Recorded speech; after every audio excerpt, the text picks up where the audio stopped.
Hey guys, welcome back to another video, and today I'm gonna be servicing my Yamaha Xmax 125. Basically, I'm gonna change the brake pads today as they're totally worn out. So as we can see, when going under the bike, there's totally no friction material left on the brake pads, so they have to be changed. Same goes for the rear caliper, the brake pads are totally gone. So these are the brake pads that we're gonna be using. They're Ferrodo. These are the model numbers in case you want to check them out. It's gonna be a pretty simple job. We're gonna start from the front ones. We're gonna need a couple of tools, basically a 12mm socket, some pliers, and also some Allen keys and some anti-seize.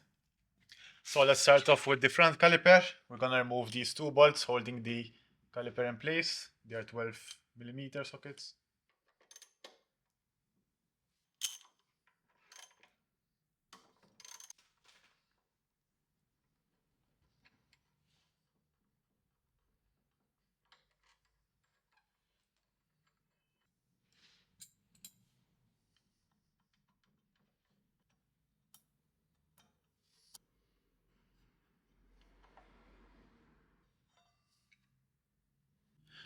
Now, although we removed the caliper itself, we can't remove the brake pads yet.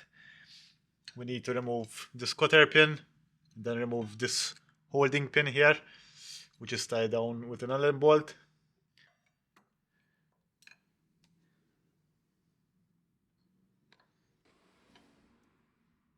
So once we remove this, we can just grab a 5mm Allen key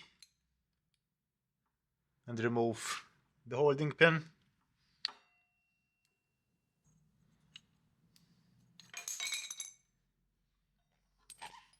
So let's compare the old ones to the new ones. As you can see, there's no friction material left on the old ones.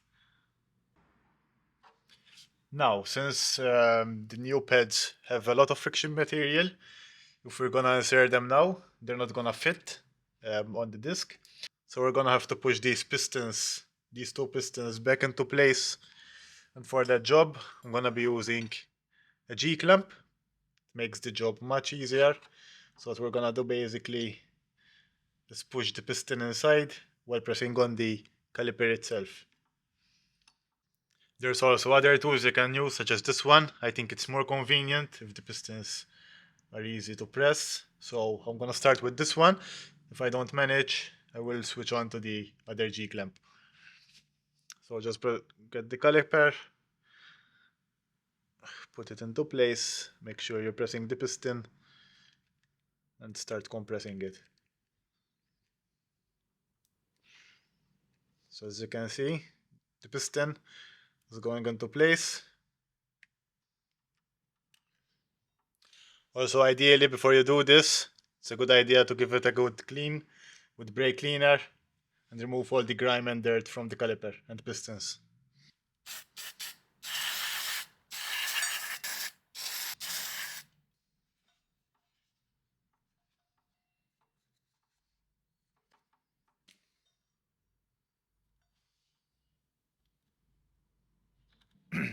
You can also press the piston with your fingers. It's pretty easy. As you can see, I did the top one with my thumbs. Not much force is required to push them back in. So actually you don't even need any tools. These two brackets may have fallen off from the caliper itself, and they're basically retaining pins and the spring. So the small one, which has two notches on the side, this will be going on the upper part of the caliper. So it will sit right here at the top part. So that will keep the calipers in place by holding this top part here inside.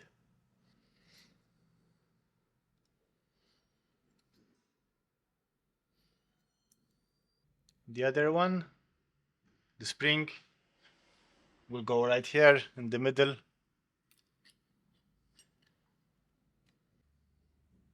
So this is how the caliper should look like before we put in the pads. The spring here in the middle, the top bracket here. So when we started the job, we removed this holding pin from the bottom of the caliper. Basically, we're gonna clean this up and give it some anti-seize compound, just a little bit, so it doesn't stick to the pads.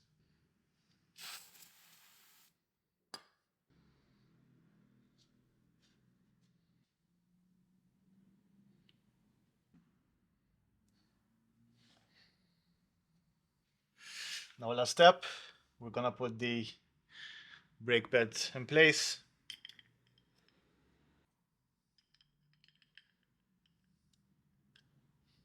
We're gonna put the retaining pin back in. Make sure it passes through both of these holes in the pads. Just tighten it back up with the Allen key.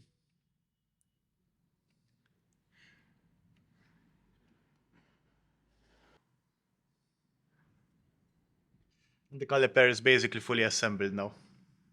Make sure that when you inserted the pads, don't forget the top part, which should sit right into this bracket that we attached earlier. And now that we inserted the pistons back into place, we should have a large gap in the middle so the disc can enter freely.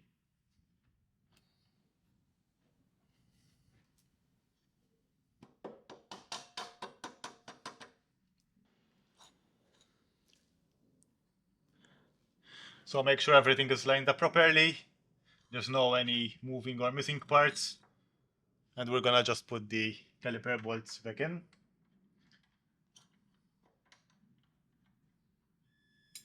So the bottom one has this bracket which holds the speedometer cable. Make sure it's fit right.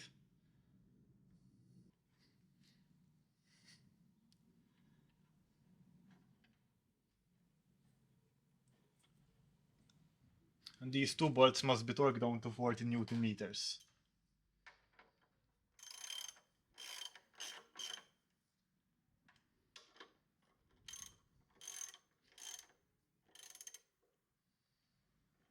So now we're gonna give a few squeezes to the brake handle. So the couple first squeezes are gonna be very soft until the pistons adjust. As you can see, the lever went all the way down, and that's until the pistons go further out and adjust to the new brake pads. And just like that, now it has the correct pressure. Now that the front brake pads are ready, we're gonna move on to the rear set. The bolts are 12mm.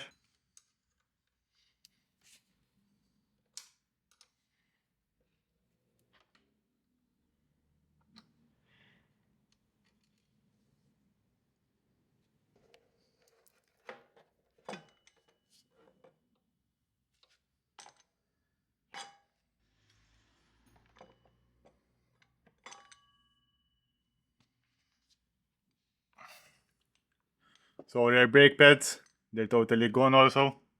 There's barely any friction material left. Now for the rear brake pads, we need to remove this middle pin here, over here. And it's held down by this security spring lock like the one we did in the front caliper. So we're just gonna remove that.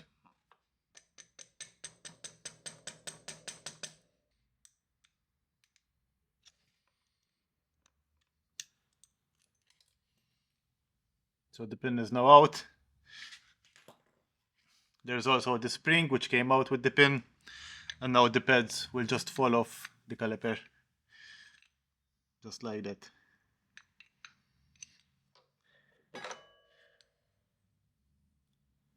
Now same procedure that we did with the front caliper. We're gonna have to push these two pistons in. So I'm gonna use this tool again. Also a good idea, we just do a little bit of cleaning before we do that.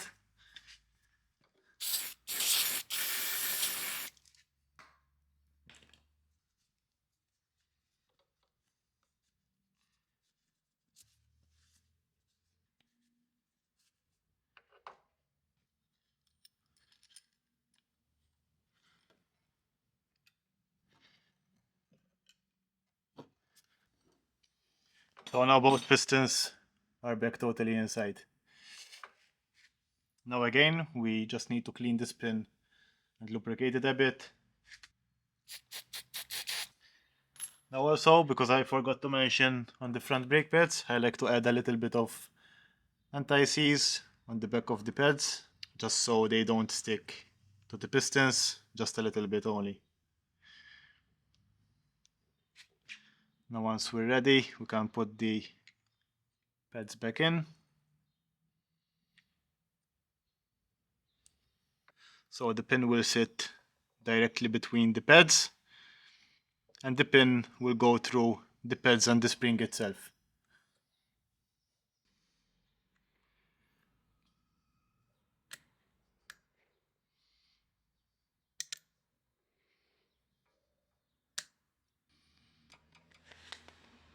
Don't forget to lock the pin into place with this security lock here on the backhand side. Should slide just right here into the pin.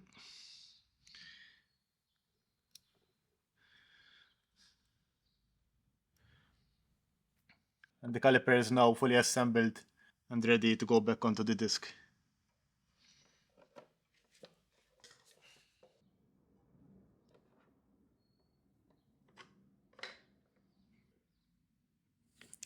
So now the caliper is back into place, and we just need to tighten up these two bolts that we removed earlier.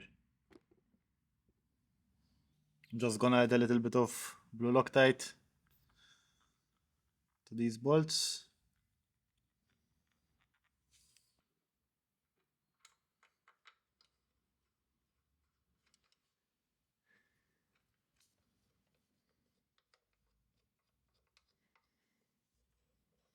So hand tighten them first, and then just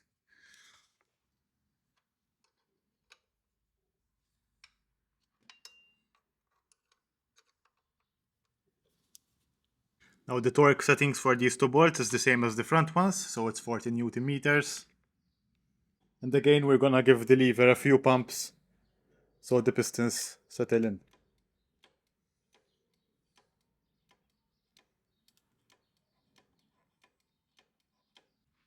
So both sets of our brake pads are now complete and done. That concludes our video. So if you're hearing squeaking on your scooter, it's usually the brake pads which are running out of friction material. So they will look like this.